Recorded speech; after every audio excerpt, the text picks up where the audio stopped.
Burnley. I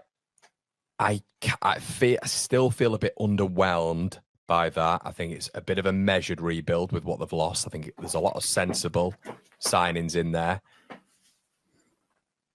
It's not enough, Matt SB, for me.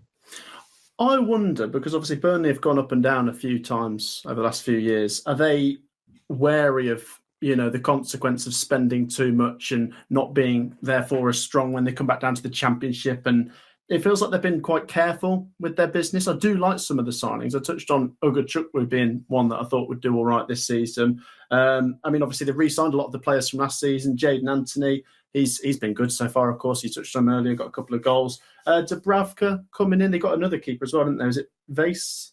They got Hartman, Vase, Walker. Yeah.